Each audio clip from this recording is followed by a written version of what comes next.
back, everybody. We're about to hop into our first adventure of the evening, which I have entitled Shamrock and Roll. But before we do that, as always, we are going to introduce our heroes. So without further ado, first up, we have Sparky rejoining us again. Hey, Sparky. Hi. Sparky, I'm doing very well. How are you? It's okay. So Sparky, tell me, how have you been since your last adventure? Busy. Busy. What have you been up to? Well, been learning lots about what goes on with Bartholomew. He's kind of a strange but interesting person. He certainly is I think you've actually hit the nail about as well on the head as one could. Strange but interesting. Have you learned anything specific about him while you've been researching this individual? Well, more just watching him. Not doing research so much. Just kind of observing.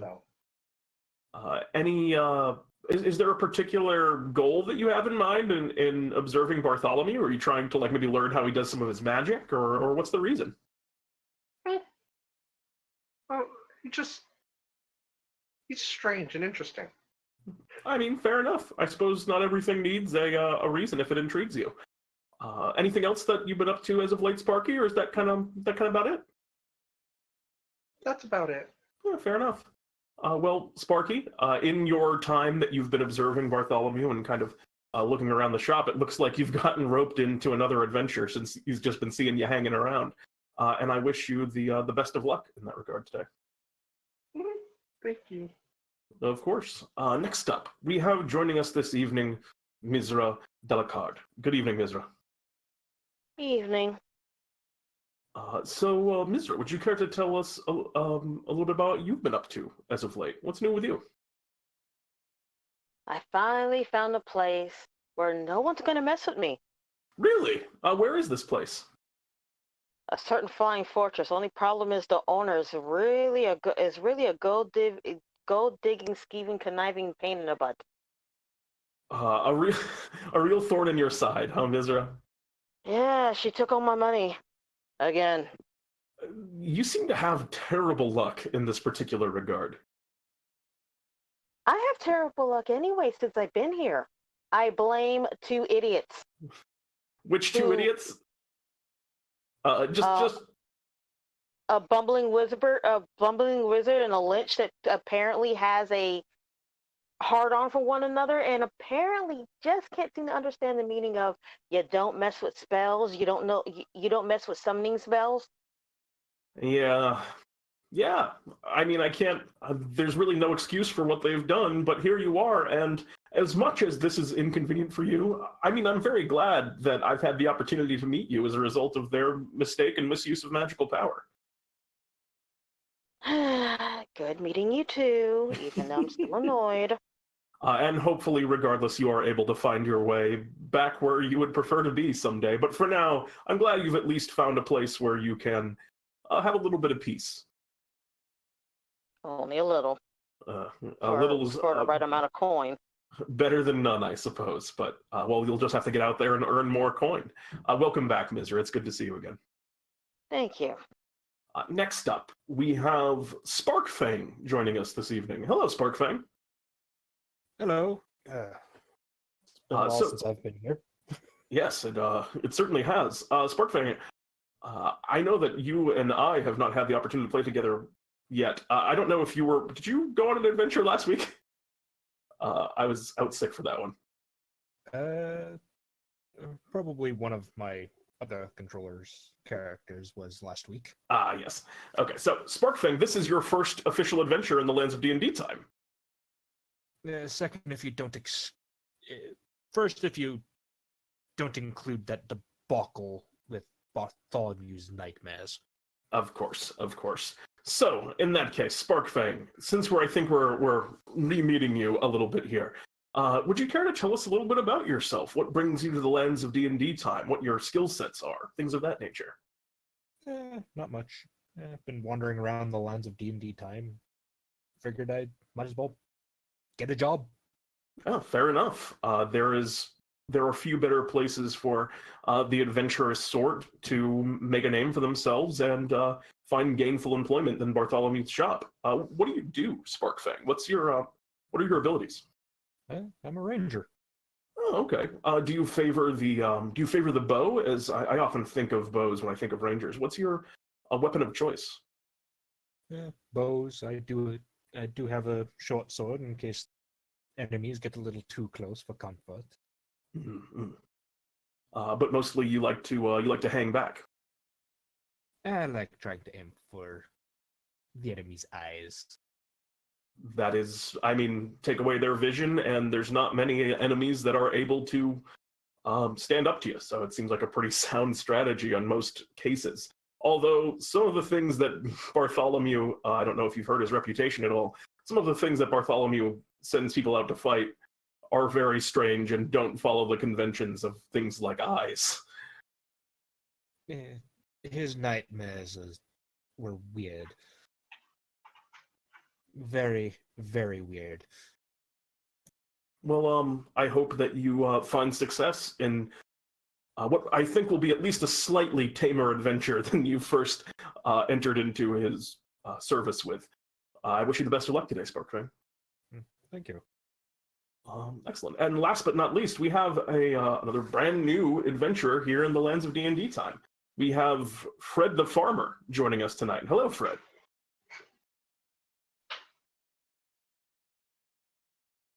You with us, Wolfblade? Yeah, I'm sorry. I'm doing good. How are you? I'm doing quite well. Thank you for asking. So, Fred, you are a new adventurer here in the lands of DnDTime. Would you care to tell us a bit about yourself? Simple things like, what brings you here, what you bring to the table as an adventurer?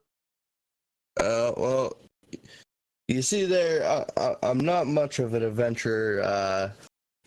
I pretty much came because I have a farm that I love very much, and monsters keep destroying it, and I'm getting sick of it, and I'm here to do something about it.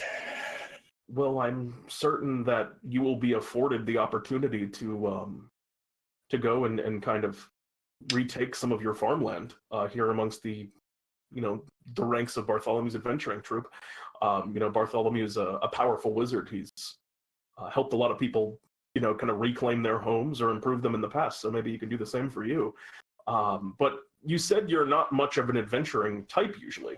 Do you have any particular skills? What makes you think you'll be able to thrive? I know there's a lot of danger in a lot of the missions that Bartholomew sends people out on. Well, I'm a pretty sturdy guy.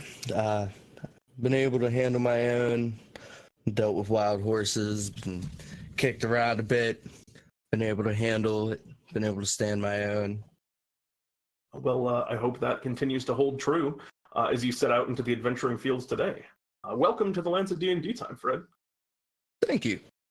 And so without further ado, we will begin in said wizard's shop. It is the place where those of you who have been adventuring for a while are already familiar, but perhaps, Fred, this is your first time kind of officially coming here since seeing the want ads, but Bartholomew kind of looks at you all as you walk into his shop and begins to speak.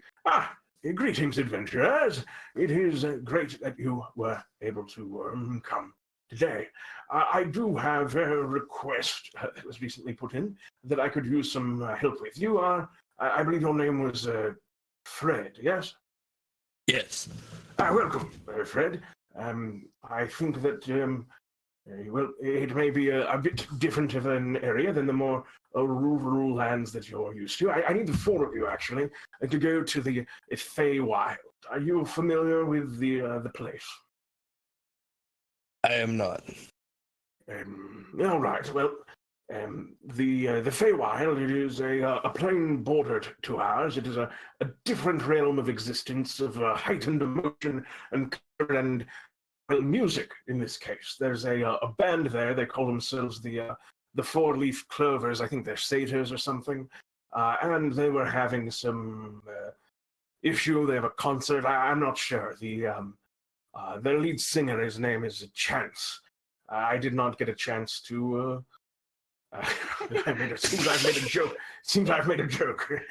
I did not get the opportunity to speak with him more thoroughly, but he's paid already. So, if you could go and make sure that whatever his needs are met, I will properly compensate you all for that. Any questions before I send you off? I have one. Yes, Misra. Good to see you again. You done about that spell you were conjuring up yet? Yes, quite a bit. What was it? I cannot remember it. I have thought about it. Cannot quite recall. I'm in thinking about it, because I do remember the incident. I don't even think it was a summoning spell. I think it was just doing magic. Are you familiar with the effects of wild magic? Misra's now face palming. I was trying out some sorcerer things. I normally was. Anyway, I'm going to keep working on it. I'm sorry, any other questions? Going once, going twice. And he snaps his fingers, and the four of you find yourselves suddenly and instantly transported. There's no sound, there's no kind of visual effects. It's just you are standing in his shop, and you are no longer. And where you find yourself now is in the midst of a pretty large crowd. The space that you're in is fantastical. Around you, brilliant flora and fauna grow up. The trees and the plant life here are certainly not of this world like anything you've seen. They are heightened, they are strange colors. And amongst the crowd that you see, there are creatures of all manner of races. You can see small pixies and fairies kind of flitting about in between the groups of people. You can see a couple of lumbering giants that are walking around, and everyone is kind of giving them a wide berth. You can see satyrs, you can see elves and gnomes of incredible, feral facial structures. But most people do seem to be wearing shirts or memorabilia or clothing, or carrying objects that have images of a four-leaf clover on it. And up in front of you, you can see a very beautiful looking stage that's laid out, where people seem to be preparing for some type of concert that's going to happen here shortly. The four of you find yourselves in the Feywild, and you're looking for one of the performers, presumably from this show, an individual named Chance. So that is where our adventure officially begins. As you find yourself in this strange place, what would the four of you like to do? We should probably find the one who hired us. If he's a performer, I guess we should head for the stage. Chance was his name, right? Yeah. All right. In that case, you guys begin kind of pushing your way through the crowd. Most people kind of are giving you a little bit of sidelong looks as you work your way through. You are noticeably not of... Are any of you... You are a human, right, Fred? Yes. Misra, I feel like you, because you are a little bit... You are an Archfey patron, aren't you? Yes. So people seem to be kind of reacting a little bit to the rest of you, and thinking oh, they don't quite belong here, do they? But then they see that you're being guided by Misra here, who I imagine you're pretty at home in this space. I'm very at home right now. Being a matter of fact, you actually see more of a smile on her face. You are, I guess you are almost literally at home right now. Almost. Yeah. No one's bowing at her feet. Yeah, from a different... It's the wrong Feywild, but it is a Feywild. Yeah, people kind of see you leading the group here and be like, oh, they must be with her. She looks, comfortable here. She looks like she belongs. And so no one gives you a hard time as you push your way through the crowds. You do hear some vendors and stuff that are calling out to you. A small kind of pixie rolls up and kind of flutters right up in front of your face, Sparkfang, and gets up to you. Hi there! Hi! You want to buy a t-shirt? Shamrock t-shirts, only 50 gold pieces. And they kind of hold up. It just kind of conjures into their hand as it appears. It's way bigger than they are, and they're kind of like struggling to hold it up and show it to you as this tiny creature is fluttering near your face. No, thank you. Are you certain it's a great deal? No, thank you. All right, what about the rest of you? We don't have just t-shirts. We got stuff for all. We got clover lights, and they kind of another one holds up what looks like just a little wooden stick with a clover on the end of it, but it's been enchanted to like glow magically. Basically, a high fantasy glow stick. And you know, they have a couple of other pins and things that they're trying to huck as more pixies are kind of flying up to you guys and trying to pawn off memorabilia. Do any of you partake, or do you all just kind of push past them? Fred just kind of like swats him away a little bit and keeps walking. Well, that's pretty rude, but fine. We got shirts, we got hats, we got everything as they kind of like fly away and continue to peddle their goods on others. And you guys reach the stage.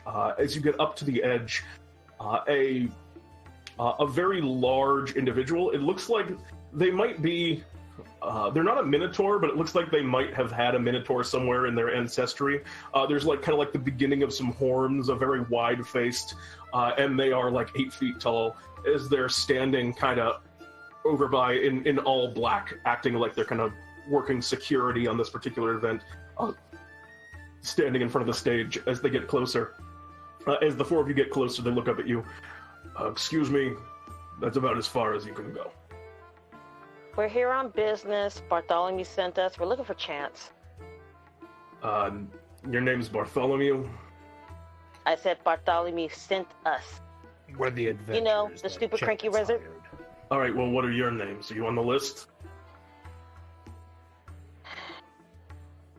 And he holds out a Probably clipboard not. and he begins looking at the... he begins kind of looking over it. All right, well, who are you? I'm Fred.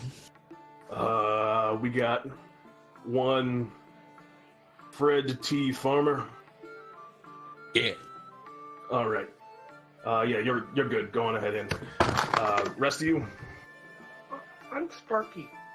Yeah, we have a Spark. You Sparky or Sparkfang? Sparky. All right. Yeah, we got a Sparky on here. And he crosses the name off. And I just kind of duck between his legs and... We go, whoa, you don't need to... I guess I don't need to stop you because you're on the list, but it seems like you were... My bodyguard instincts tingled on that one. You two? Be Spark. Oh, you're Sparkfang, Sparky. So, and he looks at you, Misra. She raises an eyebrow. Misra Delacard. Can we go in now? And he goes through. Nah, sorry, I don't see your name on here. She groans. And then leaves chat. Misra does a funny time for Misra to disconnect. But the bodyguard basically goes, I was just messing with you, and then lets her in. And as you guys are walking up the, as you guys are kind of walking past this bodyguard onto the stage, you can see that there is a satyr that's walking very quickly towards you, and begins speaking. Yes, hello there. Hi. You are Bartholomew's adventurers. Yes. My name is Chance. I'm one of the Four-Leaf Clovers. Yeah, Lead singer? The adventurers that Bartholomew sent.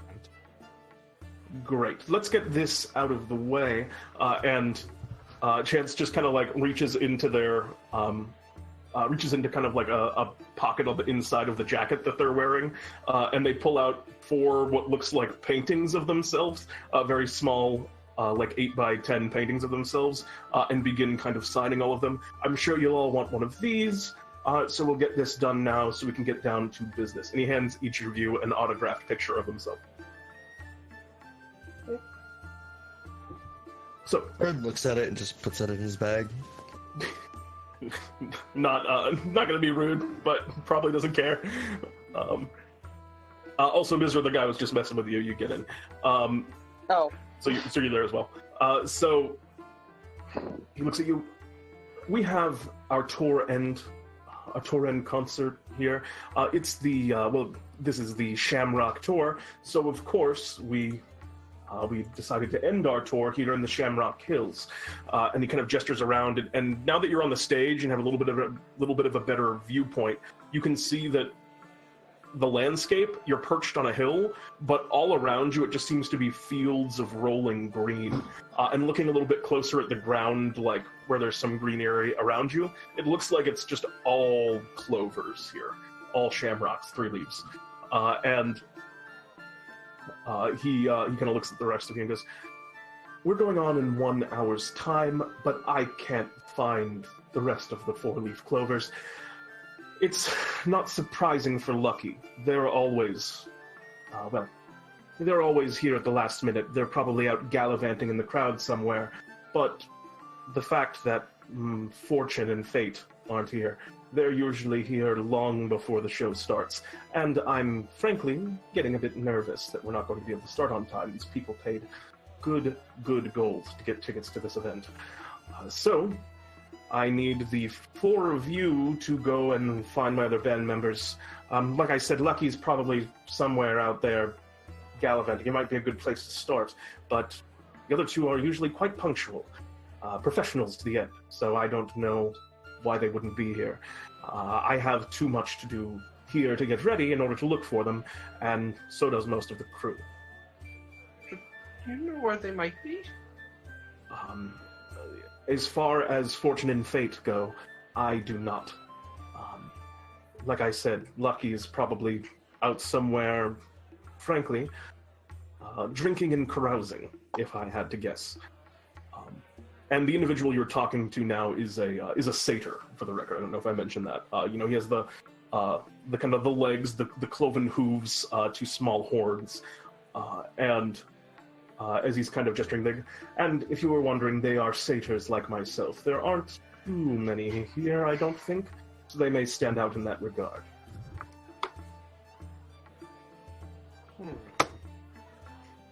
We should probably look for Lucky near the beer gardens. That seems like it might be an excellent place to start.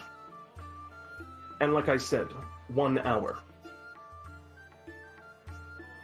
So, get a move on. I have a lot to do. And, well, I'll see you back here. As long as they're all back by curtain call, they don't have a lot of responsibilities for setup for the most part. So, just make sure they're here by curtain call. And they kind of do a swift turn, and Chance gets back to their work.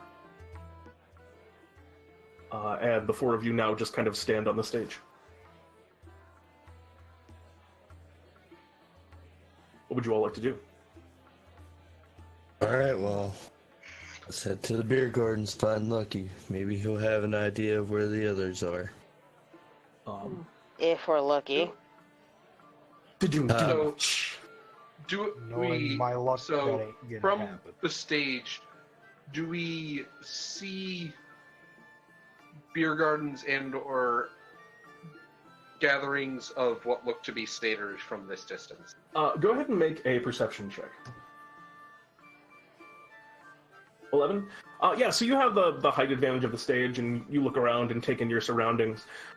You're not seeing anything that seems to be just a big old pile of satyrs all gathered up, but you do see what appears to be the bar and concessions, and there's a pretty good crowd of people that seem to be carousing and drinking in the area, so you've at least located that, if not, a pack of satyrs. So do you want to lead the way over that way? Let's go there. I'm just in a point. And... Yeah. So you hop down off the stage and begin working your way over to concessions, and you can see that this area is decidedly rowdier than the people who are just kind of patiently waiting for the concert to begin in the open area here, standing room only, and you can hear a lot of people just kind of like the distant sounds of people singing, kind of like just drunken songs, and kind of cheers and laughs. A few like gasps and stuff as you're getting closer, but you are now in the thick of the most carnival atmosphere that there is here in this venue. I see you've made an athletics check. Were you trying to do No, something I accidentally clicked on it. I was just trying to click on my page. Fair enough. So yeah, you're over in this area as you kind of come by. You end up like brushing into a giant's leg who kind of leans down over you guys and goes, "Hey, watch where you're going." Pardon the intrusion, good sir. You know what? It's fine. Can I get you a drink?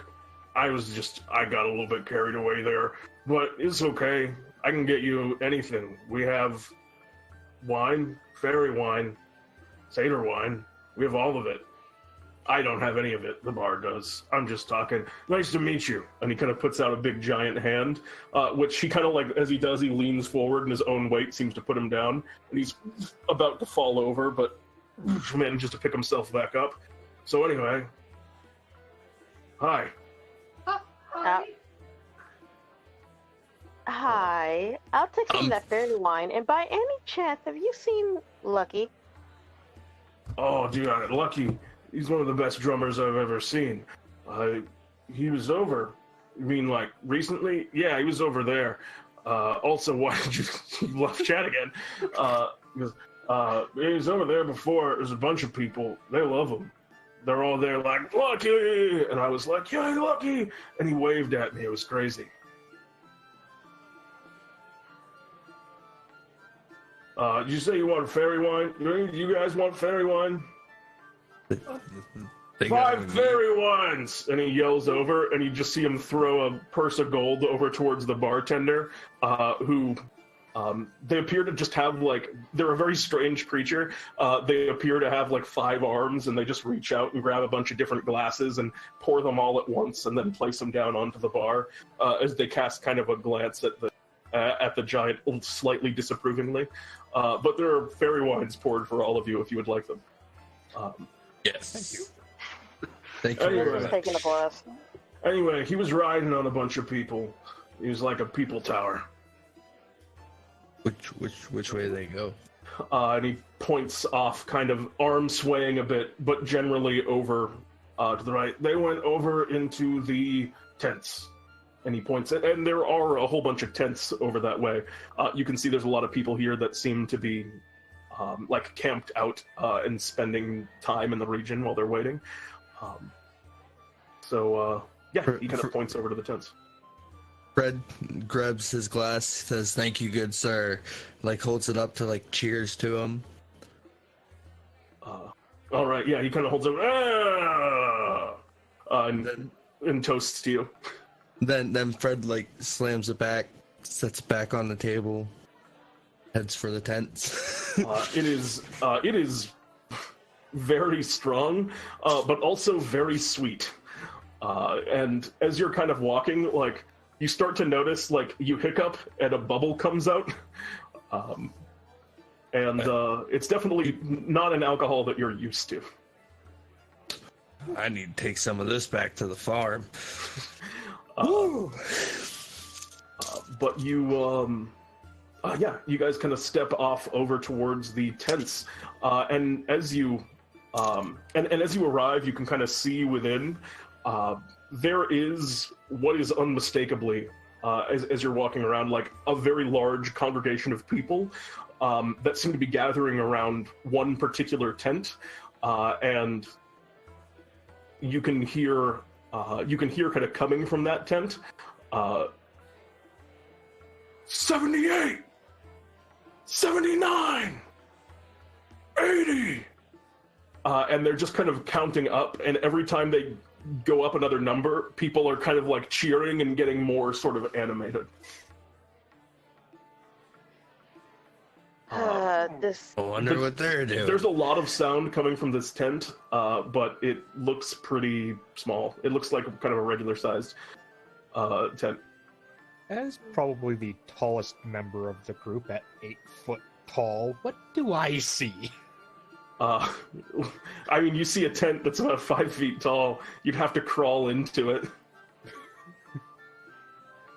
But there's, like I said, there's a lot more than 2 people worth of sound coming from inside of it, and it looks pretty. It looks like that's about how much room it should have inside. Fred takes his head through the door. Crowd around it. And the inside of it, it is significantly more spacious on the inside than it was on the outside. It seems very. It is obviously like an extra-dimensional space that has been kind of created here magically. And there is a huge crowd of people, and it seems that they're making some type of tower, and the tent seems to be growing taller, where there's a ton of people all stacked up on themselves, and at the top of it, you can see that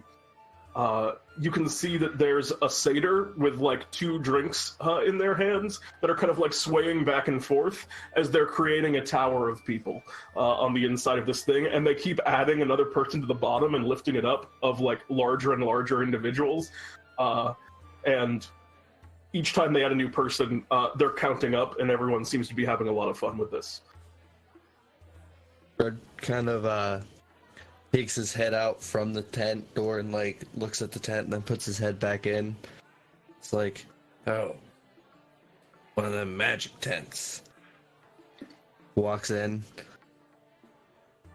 Yeah, there's plenty of room once you get in. Yeah.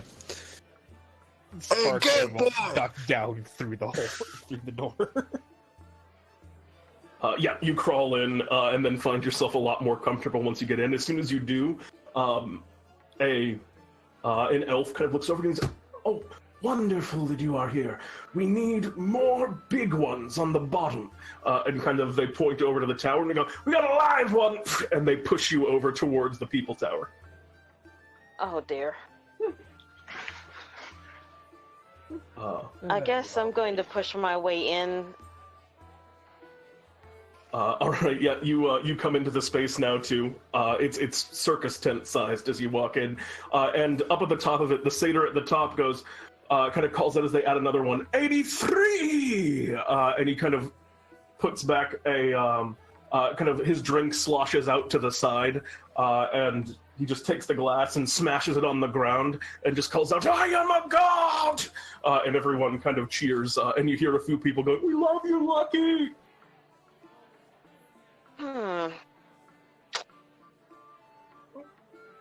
Sparky. Is this just a standard tent, like a standard circus tent, or what kind of tent we're talking? It is very magic, because on the outside it was just like a regular camping tent, and on the inside it's like a circus tent, and it seems to be getting taller to accommodate the additional height of this people tower, the more people that kind of climb into it.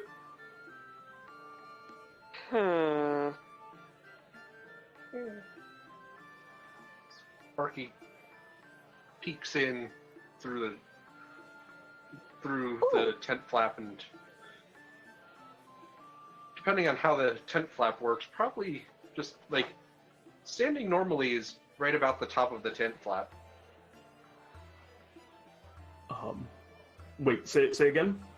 Sparky kind of pokes his head into the tent, just like, this is interesting. Yeah. But yeah, you guys have now seen what is obviously your target kind of floating around on the top of this tower of people. You're being shoved, Sparkfang, you're being shoved over to try and like become part of the tower. Do you do this? He just lets it happen. All right, go ahead and make me an athletics check. Proficient in. 19. All right, yeah, it's very heavy and it's very hard, but 84 gets called out as you kind of climb underneath, and the tower grows ever so slightly. It grows another 8 feet tall. Yeah, which is a lot of distance, but also considering how many people are already there, not as much as it seems like it should be. This guy's very high up. Oh, that's high. Misra looks over at Sparky. Sparky, hun, a way to make your voice go louder by any chance? Like maybe to spell prejudicitation? Yeah. Ooh, that might work. Yes, I do have prestidigitation. Good, because I don't. You mind making my voice carry? And Sparky just kind of takes Nick's ear and pops Misra on the mouth. Go. This is trying not to just go all cute, you know, basic squill with cuteness, because after all, he's carrying around a stuffed box. Very cute.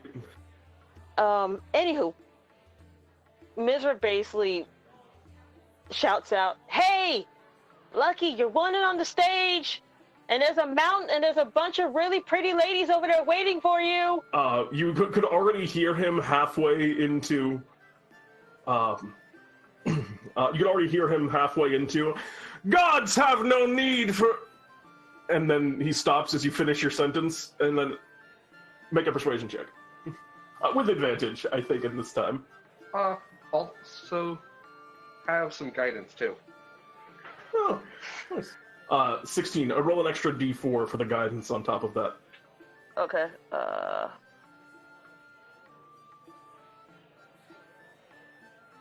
18. He looks down and goes, "But gods do also have responsibilities, good people. How do I get down?" As he's looking around and now kind of realizing the situation he's in for the first time. "How do I get down? Oh This no. may hurt. And Oh, at this point, Oh no." Fred just says, Sparkfang just starts leaning forward. Oh god, Fred, what would you say that you were doing? He just says, well, there's one way you can get down. Yeah, and so you say there's one way to get down, and he just goes, "No, no!" And Sparkfang, you begin to, you said you were going to start to lean over. Yeah, lean forward. And you watch as the tower kind of sways, and some of the people at the top are trying to like throw their weight to balance it a little bit better. But this thing starts to topple. The people further down totally fine, but like Lucky, who's at the top, is starting to come down at a pretty good pace. He's probably going to get pretty seriously injured if he just hits the ground like this. He's magical, but not that magical. But he's on his way down. You guys all have one round to try and save him. What do you guys all do to save this guy? I'm trying to catch him. Do anything because I was there's gonna a say, tower on Fred top. tries to catch him. All right, so you and Misra run over and go to catch Fred. You're pretty strong, right? You're a sturdy individual. Yeah. So do you want to try and help Fred? Misra, use the help action. Yes. All right, Fred, go ahead and make me an athletics check with advantage to try and catch this guy as he's falling. And guidance. Oh, and guidance as well. So also roll a d4 on top of that.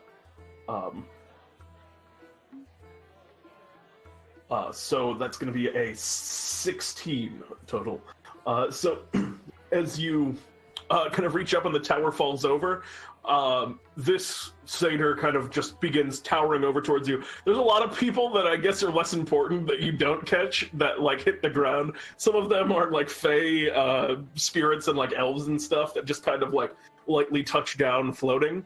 Some of them are not. There's definitely some people that you hear like, as they are kind of taken down, but you manage to catch and grab onto this satyr that comes plummeting down towards you. As he strikes, because you rolled well, you will only take 2 points of bludgeoning damage as he crashes into you. But you do manage to catch him, and he is safe from harm. And as he lands on you, he looks lucky, kind of is like now crashed into you. You got him firmly on held, Fred. And he looks at you and he goes, "Thank you very much. That's very well done." God shouldn't need to be catched either. Just kind of. Gods have all the gods work in mysterious ways.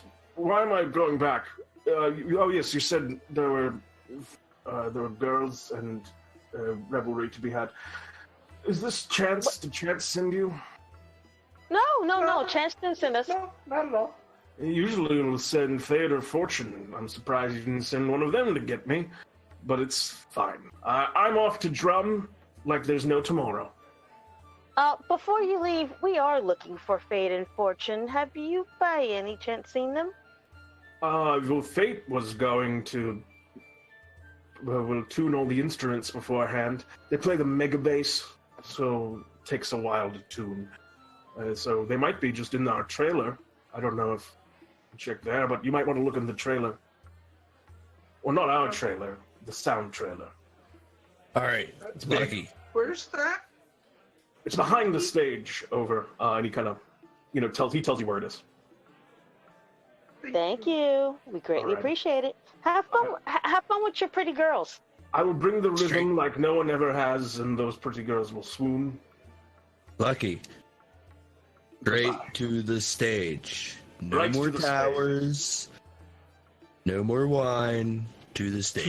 One more wine, and then directly to the stage. No. Oh dear. Sparky How hands the about line that he had. okay. that he I will had get you a gotten barrel given by if the you go giant. straight to the stage. A whole barrel? I would have settled for one glass. Joke's on you. And he goes off, and he begins rushing directly forward towards the stage. Once he gets out of beer, I go, joke's on him. I ain't buying him a barrel. And he, unknowingly and happily, looking forward to his barrel, begins, kind of And the hobbling women. off towards the stage. Yeah, I mean, a number of promises that will not be met with. You have a lead on Fate. I guess we're going back to the stage and going behind it to see if we. So you can just we can just smash cut to the trailers, which is where the four of you now find yourselves. You go around behind the stage, and there are a number of very large carts, and from one of them, you can hear a sound that might be a sound that might be this individual tuning instruments. It's coming from the inside of one of these much larger than average carts, and you hear like a sound. It sounds like boom, boom, boom, boom, boom, boom, boom, boom, boom, is the best I can do to describe the sound. It sounded like something was getting slowly pulled and then snapped. That Oh, didn't dear. sound good. No, it didn't. Sounded like when a bowstring snaps. Misra knocks on the door. And a voice comes from inside.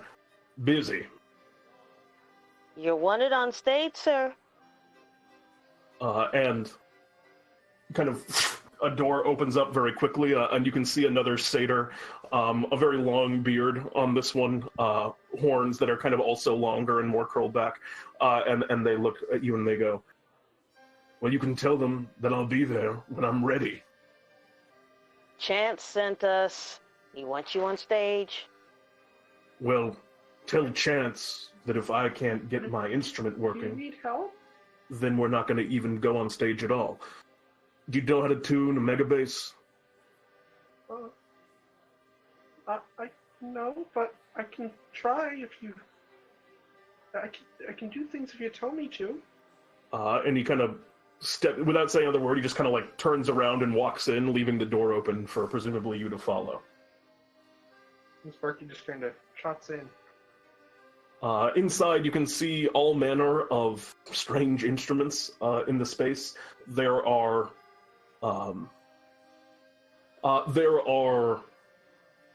guitars and kind of all sorts of acoustic instruments, and one very large bass, where the rigging on it, like most of the outside of it, seems like it's made of iron, and you can see it's maybe twice this guy's height, and the strings on it are these heavy iron wires that have been like wrapped and kind of moved around to each other. You play it with lightning. It's complicated, but you play it with lightning. The strings are unbelievably heavy, though, and I just can't seem. And he begins kind of taking one of those wires and trying to like coil it around and then pull it down so that it stretches across the instrument. And as he does so, and he's kind of like dragging it, he just can't seem to like muster up the force to He can't seem to muster up the force to like get the thing to connect, and he goes, we have a road manager who usually does this for me. He's a bit bulkier than I am. He's half giant. I don't have quite the muscles as he's trying to like pull it back and drag it, and you can hear that sound again, that boom, boom, boom, boom, boom, boom, boom, boom, boom, is this being kind of like pulled, and then the snap as it goes taut, and he can't like seem to pull it up and like knot it in where it's supposed to go as he's trying to like latch it and string the base here.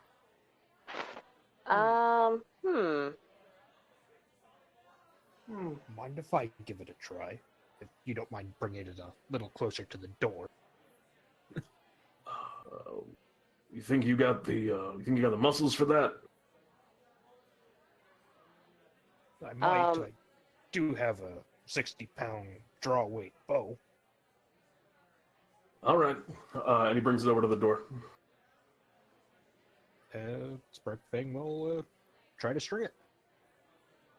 All right, so go ahead and just make me, this isn't even athletics, this is just raw strength. I'd like you to go ahead and make me a strength check. Okay, cool. So you begin pulling back this base string, and you begin dragging it, and it is heavy. And with an 18, you don't let go of it, but you reach a point where you're coming down to the final inches, and those are the inches where it's getting very difficult. And you hit a wall. You just realize you're not going to be able to put any more strength into this thing. You're not going to be able to pull it any further than it currently is. But you're still holding on to it, so you're there, and it's like the base string is taut right here. He goes, just a little bit further, but you know that you're not going to be able to have any more to give, but you're holding on. As far as I can get it. Fred assist them. Fred, you want to hop in and also just start to pull? Yes. Go ahead and also make me a strength check. 15. All right, so you pull it, and you're close. You get it another 2 inches, and there's just one more inch to go, but it's just this last, as both of you are there, just like flexing to your absolute fullest. This last little bit. I can try. And mechanically, would this be an ability check? What are you trying to do? Just pull? Yeah, I'm going to try to pull as well. Yeah, it would just be a strength check. Okay. Because I'm asking about adding guidance onto it. You can guidance yourself, yeah.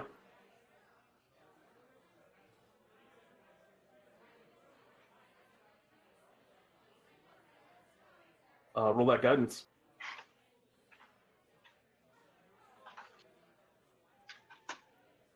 Ooh, 11. Yeah, you see as Sparky. Sparky, you're pretty small, right? Yeah.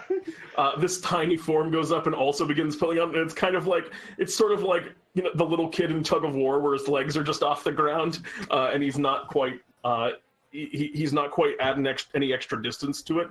And he goes, you guys are in a great spot. I'm going to start tuning this thing while you're doing it. Make sure one that's dangling off it, just pluck it a couple times. While you have it like this, I'm going to try and adjust some of the... and he goes over it and starts like moving through a myriad of knobs, trying to adjust it. It's getting like... You guys are starting to, as you're holding this, get tired. Misra, do you have any way that you're able to help him out and get this the rest of the way? I'm afraid to, because I'm -1 when it comes down to strength. Do you have any like any magical way to assist them and kind of get them through this? Hold on. I guess the same would go for you as well, Sparky. Nah, ain't nothing I can do that's even remotely gonna help you guys. All right, wait, hold up. Wait, I take that back, Didn't he say something about this thing needing to be struck by lightning? That's how it makes it sound, yeah. Not while we're holding it, please. Please, not while we're holding it. In that case, no, I have nothing. And as you kind of say that out loud, the satyr who's currently trying to tune it, I mean, it would work for what that's worth. if you could, if you could put some power into it, the strings here, they're enchanted. They can get it allows you to play some really funky grooves. By the way that the strings kind of bounce around, they gain a little bit more elasticity under the power of lightning. Of course, it would likely injure both of you in the process as well. So if you're willing to take the risk, it might get us. It might we're get not. us there. Guess tune it, sweetheart. We'll. I'll wait. He's still kind of tuning it, but there's got to be. But in order for it to stay tuned, you got to make the connection at the bottom. Do it. All right, fine. Oh, okay. Go ahead. Fred goes, wait, Fred, what do you say? As I say, hold on, wait. Wait on tuning it. Everyone let go. Take a break. We're going to try this again. No. Don't let go. Don't let go. Don't let go. Don't let go. You've already made a lot of progress. But Fred, if you want to let go, Fred, it looks like you kind of like got it to this point, but Sparkfang might be able to just hold it here for a minute while the lightning goes through. If you want to take all of that lightning, Sparkfang, if you want to risk it. Oh, hell yeah. Okay. Wait, was that a hell yes or a hell no? That's a hell yes. Oh my God, really? Okay, fine. I will take that damage. How are you creating lightning? Which boat? Oh, Jesus. All right. Go ahead and make me an attack roll against the mega base. Oh, Jesus. Okay. Well, it's going to automatically hit, so just go ahead and roll me a d12 of lightning damage. Oh, dear. I apologize ahead of time. I asked for this. 9 points of lightning. You watch as lightning arcs from Misra's hands and strikes into the base, and you see he begins, kind of as soon as that happens, adjusting more stuff on it, and the base string that you're trying to get onto it begins to go wild. Some of the wires kind of like separate and wiggle around and begin to move, and you begin to feel a lot more bend. Go ahead and make me one last athletics check with advantage to get this thing the rest of the way while the lightning's coursing through it. And take some guidance too. Yeah, with the D4 on top of it. Of the guidance of your friend. Oh, 15. Barely. And you bring it down and kind of connect it into the point here. And as you do so, you are going to take half of the lightning damage that the base takes, right? So it's 4 points of lightning damage. What kind of Dragonborn are you? I am bronze. Oh, so is that a half damage? What is I can't remember the bronze, or is bronze acid? I didn't know because Sparkfang sounded like you might have lightning resistance, but... Yeah, it's kind of a misnomer. Fair enough. Regardless, you take 4 points of lightning damage, but you connect onto it, and you hear him all of a sudden begin to just kind of like jam out on the mega bass for a little bit as he begins just kind of playing some very low tones. I take half that again. In kind of like a wild... arrangement as he's kind of like playing around with it for a moment, and he looks at you and goes, "Thanks so much. I've never seen anyone risk their life so seriously in the pursuit of music. You're a hero." Well, it helps to breathe lightning as well. It's it's about showtime, isn't it? Yes.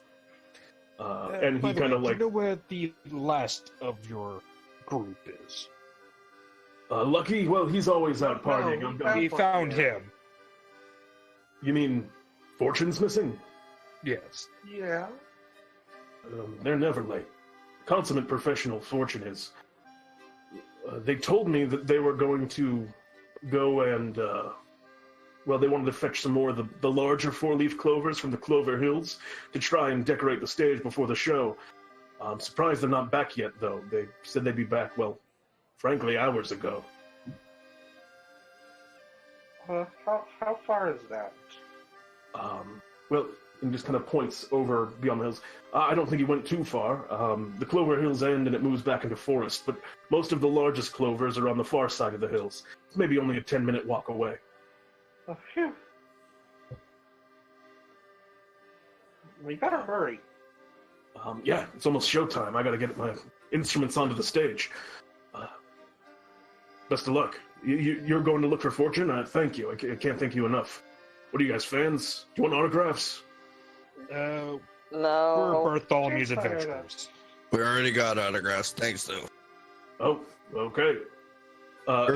Wait. Did those pictures have autographs of all of the... No, it was just the one dude. Okay, I pull out my picture. I say, yeah, sure, why not? And he looks at it and goes, all right. And he signs it kind of happily. And sends you on your way. Thank you very much. Puts back in his bag. Have fun. Rock and roll. Kind of sprints off towards the Clover Hills. All right, yeah. And you see Sparkfang just booking it. And Sparky, not Sparkfang. I'm sorry, Sparky begin just booking it. Very similar names you guys have tonight. Anyway. Does Sparkfang also book it? Oh, hell yeah. Yeah, see, I was right. And you guys begin taking off over towards the Clover Hills. And they are, as they have been described, hills of rolling clovers, as far as the eye can see. And the further along that you run along the hills here, the taller some of these clovers become. You can see that there are ones that reach up to, like, first your ankles, and then some of the highest ones, they have very broad, like, kind of three very broad leaves, and then some of them even are reaching up to, like, your waist at places as you're kind of, like, moving through these clovers. Wait, whose waist? Your waist. So... actually, these are above your head, probably, Sparky. Yeah. I imagine Farmer Fred... Actually, Farmer Fred's waist is probably the most likely waist here. So just below crunch level on Sparkfang. Maybe. And, like, Fred just on looks at Sparky. the clovers in amazement. It's like, oh, I need some of this soil for back at the farm also. Yeah, and you're looking around, and the dirt here is, like, strange and, like, kind of, like, vibrant. You can almost, like, see things growing in it. It's obviously magical. You can tell. Even you, a humble farmer that knows no magic, you can tell there's magic in these fields. And you kind of continue forward. I'd like you all to make me an investigation check as you're looking around for any signs of fortune, because you're not immediately seeing anything. All right, so as you're kind of like taking in the soil, Farmer Fred, one thing that you actually notice, since you're kind of really paying attention to that particular aspect of the land, is you see a hoof print that's kind of pushed down into it a bit. And from where the hoof kind of dug into the ground, there's like plants that are already growing back out of it. A little bit, you can see some like new buds coming up, but you see another and another, and begin picking up the trail of these tracks. But as you do Good. Oh, go ahead. Can I tell, like, what kind of animal it is? Like I said, you did see there were hoof prints, and the satyrs that you've seen have had cloven hooves. So it looks like it might belong to your quarry here, one of fortune. And the closer and kind of like further along you go, the closer you get, these clovers are getting higher and higher. They're now at a point where you've been kind of like leading the way here, and the rest have been kind of following your lead since you found the trail. But they're getting near to a point where they're actually like above your head in some places. Some of the taller ones reach up to where you are.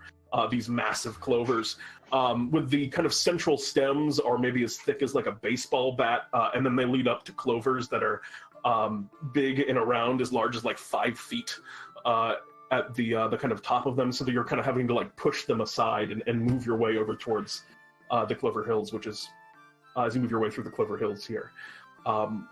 And as you're following along this track, you guys all hear over to your side, you hear a sound, and that sound is...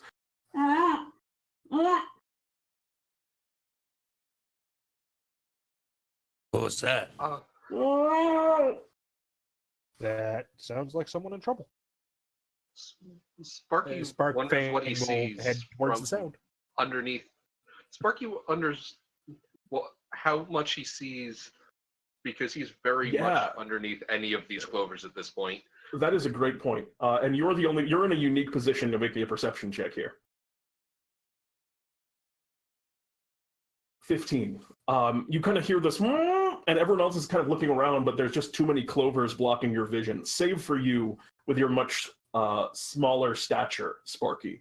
And you looking around, you can see among the thick stalks at the bottom here, you can see separation, and you notice a couple of things.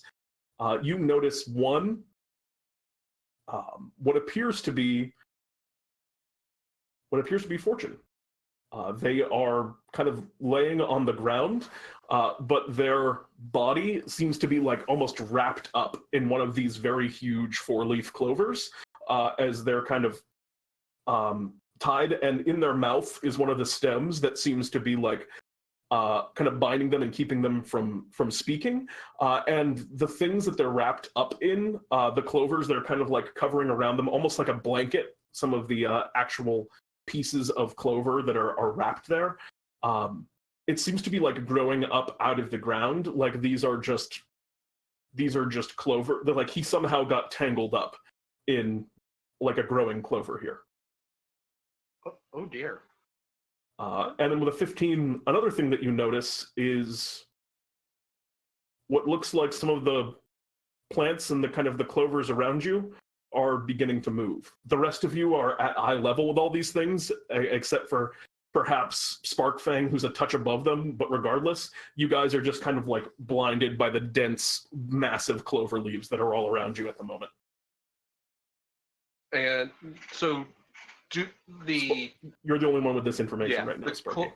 The clover leaves, like, do they seem to be like moving at us, or just like moving naturally with like a breeze? They seem to be moving at you. They are like dragging along the ground, and like you can just see the stems that are like getting closer. It's not all of them. You can just see like a couple of them moving closer. Sparky screams. I'd like you to roll for initiative. All of you. Uh-oh.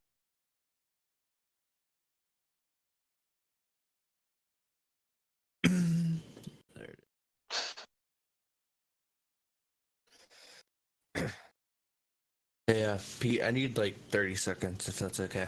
Yeah, all good.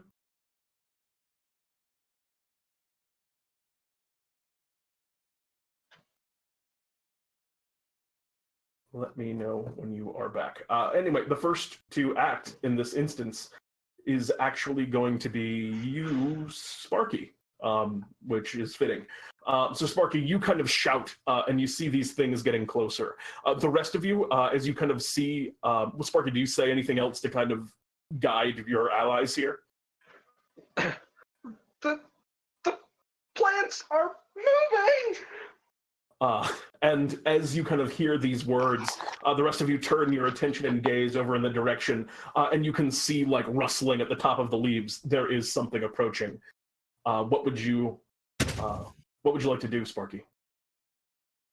Sparky moves to put Sparkfang between him and whatever these plants are. All right, you take a step to the side. And kind of peeking out from behind the legs, just like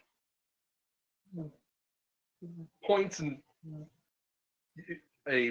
you hear a bell, and points at one of these moving plant things.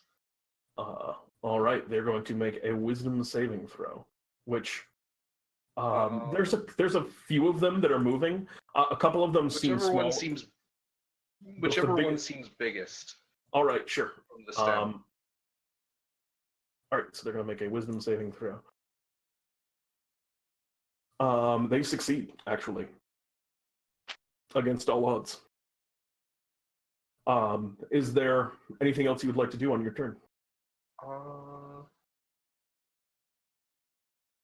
Make myself a 4th spell slot.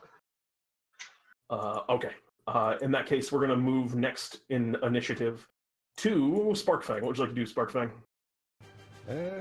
How close are they?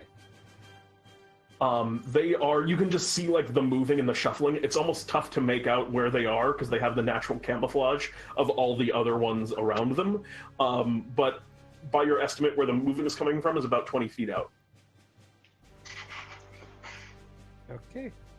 Good time to do this. Okay. I am literally breathing lightning. Okay. So you you kind of rear back, and your Dragonborn power wells up within you, and lightning courses out from your mouth, and kind of shocking some of these clovers. You are able to get, with a 5-foot line, you are able to get 2 of them, but you can't really tell which is which. So they're going to make dexterity saving throws, I assume? That's going to be a failure and a... is a 13 going to succeed? Yep. Okay, so 1 fails and 1 succeeds. What's the total damage on that? 2, Oh, I see. 6. 7. 7. So one of them takes 7 points of damage, and you can see one of these little ones that's a little bit more at your eye level, Sparky, that you can see getting closer, shrivels up and is almost completely just immobilized by this blast of lightning, and it almost makes like a hissing noise, and like the leaves around it are kind of like flitting about and reacting. You can see what looks like a mouth at the center of the clover. These are some kind of like sentient plant monsters. You're starting to realize as they get struck, or if not sentient, living, more alive than the average plant. And another one takes some damage as well, takes 3 points of lightning damage. Anything else on your turn? That is everything. All right, that's going to bring us next in initiative to the Four-Leaf. And so this largest one continues to shuffle forward, and you see it move now more quickly as it kind of pushes through and past. And as it comes in, you begin to hear a sound, and the sound is... as it gets closer, you can see the 4-leaf clover that makes up its head is spinning almost like a chainsaw, and some of the regular clovers near it are just getting knocked out of the way as it comes forward. It moves into the clearing, and this monstrosity kind of like growls, and is going to just spin its chainsaw-like head at you, who is, I believe, in the front, Sparkfang. Yep. That's a 10. Oh, well, that's only a 10. That ain't gonna hit. Oh, 10 hits? It ain't gonna hit. Oh, okay. I was like, whoa. That's a low ranger AC. All right, yeah. These spinning clover leaves kind of come forward, and they are not just these are not obviously just organic material. They almost hit like iron as you kind of push your defensive armor kind of away or dodge out of the way. That is actually not all for this turn. I'd also like you, Misra, I would like you to make me a dexterity saving throw. Or, I'm sorry, a strength saving throw. Ah, crap. Okay. From the ground around you, it kind of like, as it gets up and is kind of now using this chainsaw head, it kind of sinks its roots into the ground, and all of a sudden you see clovers pull up from the ground and begin to kind of like wrap and surround around you. You are currently restrained. Just kind of in the same way it looks like Fortune was. As we move next initiative to the little ones, one of the little ones is pretty beat up, one of them is still kind of kicking, and that one that actually both of them are kind of running up over towards you, Sparky. One of them is going to go after you, Sparky. It's a 6. Nope. And the one that was pretty damaged is going to go after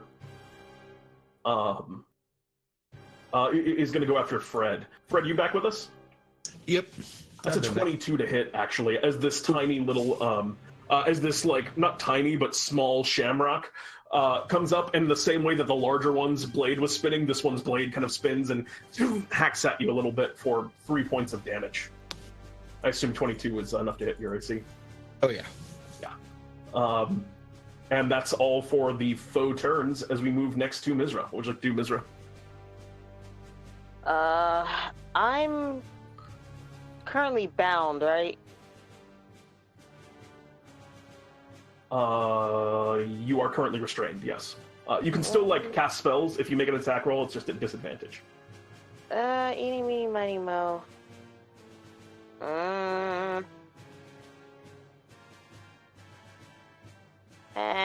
Why not? Okay. In that case, I'm just blasting them. All right. Attack away. Which one? Are you going to go after the big one or one of the little ones?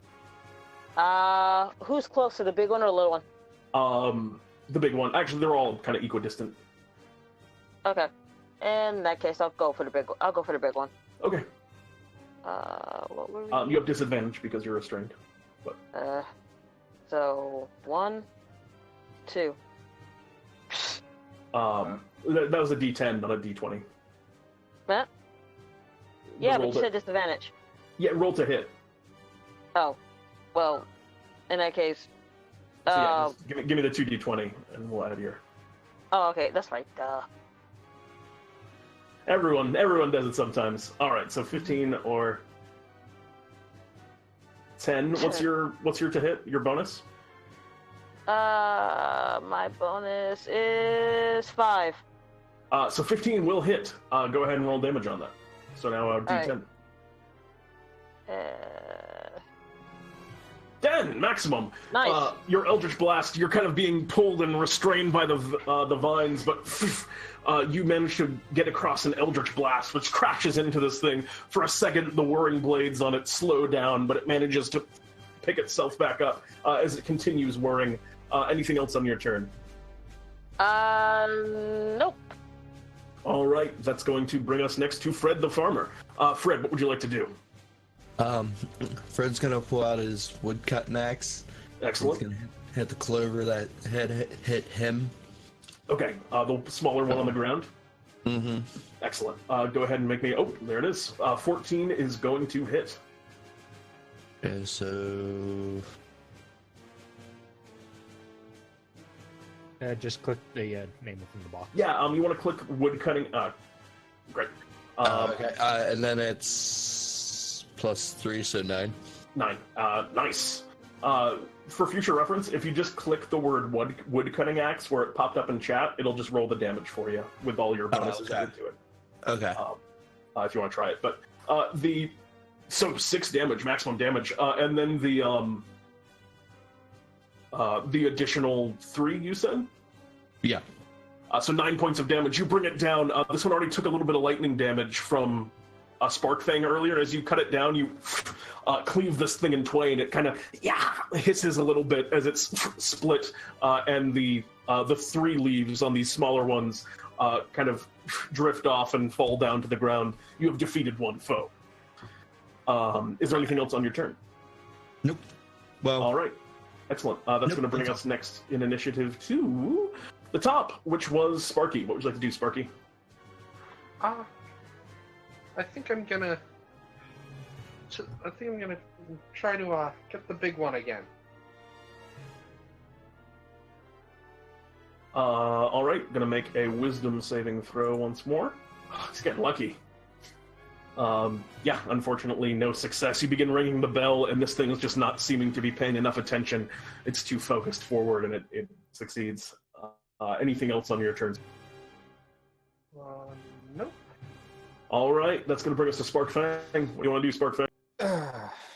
Considering it's too congested for the bow, time to bring out the short sword. All right. So, swinging at the big one. 22 is going to hit. 8 points of piercing damage, absolutely. You kind of cut into it and begin to chip away some of it, the stem, and it doesn't kind of like that. It hisses and recoils. Anything else on your turn? Nope. And as it pulls back from your attack... I have a little person behind my leg, so backing up isn't a... Fair enough. Pardon me. So as... it kind of like recoils from your strike, it whips back around and tries and catch you. Oh, You just rolled it very delayed. Try and catches you with the chainsaw like leaves again, and the 7 I imagine misses again. Yep. Needs to be the 13. And you who are kind of stuck in these chains at the moment, these vines, Misra, it's going to constrict. You feel them kind of begin to tighten around you as it's trying to crush you. Also, I'm sorry, you should have made a saving throw at the end of your last turn. Can you make me a strength saving throw? Okay. To try and break out? And... Oh! Never mind. You're not in vines at all. It can't do anything like that. It's going to roll to see if it recharges. Its move. I rolled a 6. Well, none of these 6. So it does not. So that's all for its turn, as it just attempts to use its spinning leaves and fails. The little ones are going to go. There's only one left, but it's going to keep up after you, Sparky. As it zips around and zip. 4 points of damage as it cuts into you with its spinning leaves. And that's all for that faux turn. We move next to Misra. What would you like to do, Misra? You're no longer restrained. How far is everyone near me? Everyone's in kind of a big pile at the moment. Okay, never mind.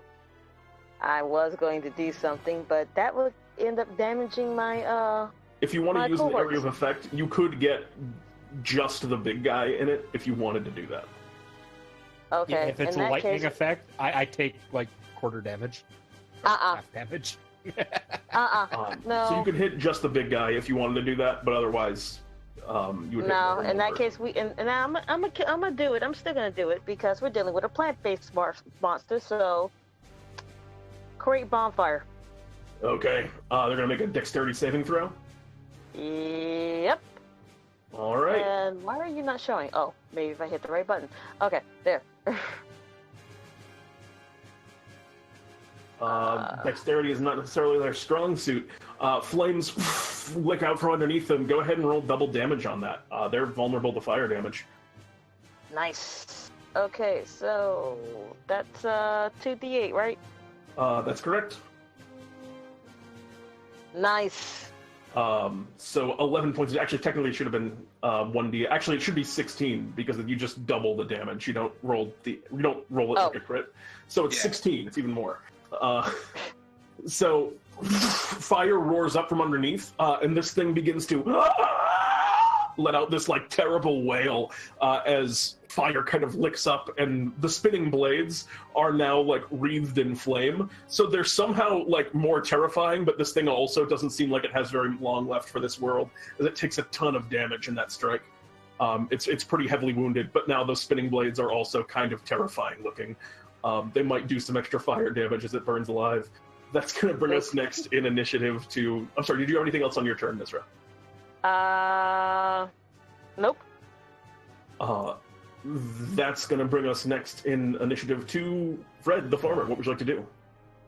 There's only the big guy left, or there's one? There's one little guy and the big guy who's on fire. Okay. Which one's closer? They are... the big guy's a little bit closer, but they're both reachable. Okay. So the big guy's on fire, and the little guy's just chilling there, attacking Sparky. Battling against Sparky, yeah. Yeah.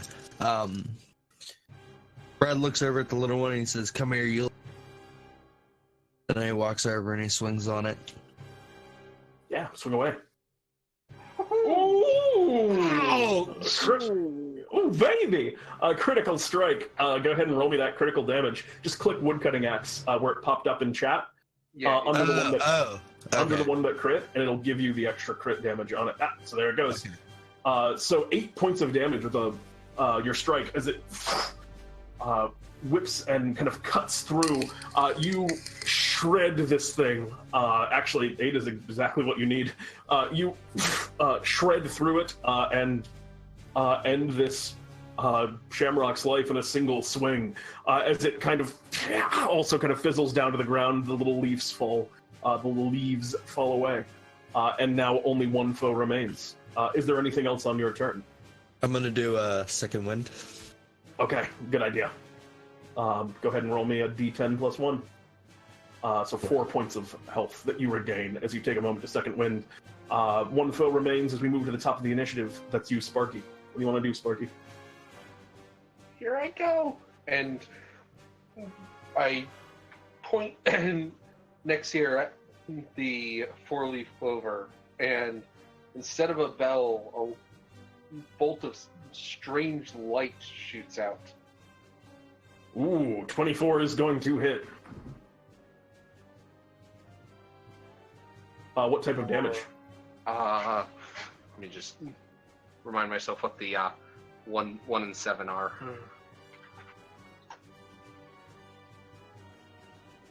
Yeah, this is a strange spell with a lot of nuanced rules. Psychic damage. You're going to choose to deal psychic damage? Yes. 9 points of damage. The psychic energy begins to fly out from your chaos bolt as it goes to overtake this four-leaf clover. You can see its things stop spinning, and then it just looks like kind of sad for a second as its psyche has been shattered.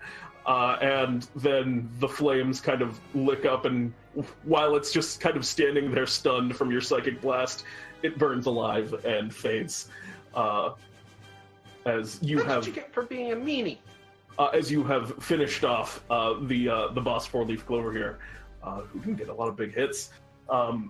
Nicely handled, and that is going to kind of calm things down here. And over to your side, you once more hear. Yeah, I go free him. Are you going to take your woodcutter's axe and just cut through the No, I'm clover going to stems? use my short sword for it. Fair enough. That's probably a good idea, actually. Now that you say it. And as he goes, "Whoa! Thank you." Are you okay? Okay-ish. I mean, I was just tangled up in all these clovers. It was crazy. But what time is it? I gotta rock and roll. Yes, that's why we're here. Oh, good. Well, I assume that you weren't just. Now. All right, well, let's run. I got a big guitar solo coming up. What time is it? He looks up at the sun and he goes, "Oh no, it's time." And in the distance, you begin to hear the sound of a stage igniting as the musicians begin to play. And he goes, "All right, they went on without me. That's okay. I don't appear for the first little bit. I come in with a big guitar. So let's just run." And he kind of takes off and begins dashing towards the stage. Follow. Sparkfang will pick up Yeah. Sparky. And he just begins run with him. He just begins kind of booking it. Do you guys have any way to help things speed up? You guys are being definitely slowed down by all the clovers in front of you. Would this be classified as can I- forest? This is a little bit different than that. This is Would a it pretty help to cut through with the axe? Yeah, do you want to just be out front, just swinging your axe and making a clearer path to move? Yeah. Go ahead and make me an attack roll.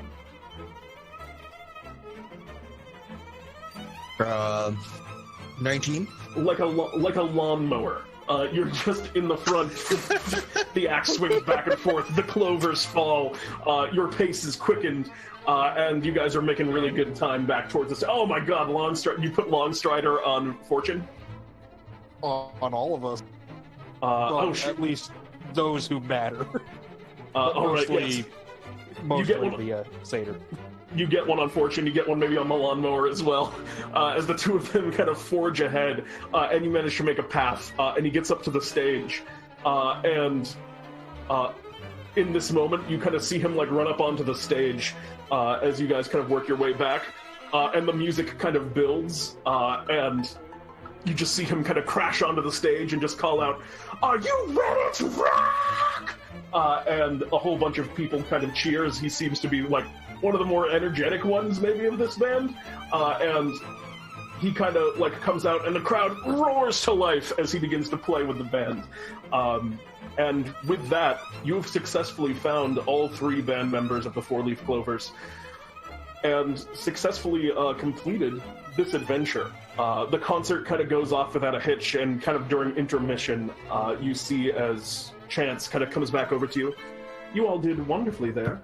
I thought that we might have to cancel the last show of our tour, but things are saved thanks to you. Another round of autographs for starters, and he hands you all another autograph picture of himself and goes, and I believe I owe each of you some money. And he hands each of you 100 Bartholomew bucks. Each of you gain 1 point of experience, which means if you were level 1, you are now level 2. And with that, you have successfully completed this adventure. Congratulations, heroes. And Sparky. Okay. And with that, your adventure has come to a close. Would any of you like to shop? You know what? Why not? All right. In that case, you find yourself, not long later, we smash cut. You are back at Bartholomew's shop. Greetings, adventurers. I trust that everything went well. How was your time in the Feywilds? Very interesting. Wild. Interesting. A lot of We strange got plants attacked by there. plants. And I was just going to say, a lot of odd plants. Not a surprise. But is there anything I can get for any of you? Bagpull. A bag pull we can do. So you hand over 500 Bartholomew bucks and go ahead and roll me a D1000. And I wish you the absolute best of luck. Give me that mackerel again.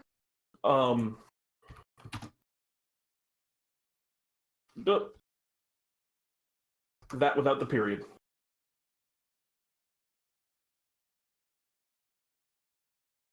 Oh, come on. Yeah, I know. Roll20's being funky. No, my computer's is not being any better either. Would you like me to? Oh. No, I got it. It's just gonna. I got it. Hey, there you go. 332. All right, you reach into the bag, and your hand passes over first what appears to be a blade of some kind. And as you can hold it, you feel like yourself magically getting poorer for a second, and you're like, no, I don't want this. And you throw it to the side. Your hand passes over next what appears to be a small paper package. Doesn't really interest you all that much. You instead grasp, and I'll tell you in a second what it does. You instead grasp, it appears to be like a horn or a wand of some kind. Ooh. And Bartholomew says, yes, this is the... Sorry, I didn't do that. This is a very good one. You reach in the bag and you pull out, it appears to be the horn of a red dragon, and you can feel it has like a heat to it as you hold it. Bartholomew picks it up. This is the red dragon shard. It is a magical wand that grants you resistance to fire damage while you wield it.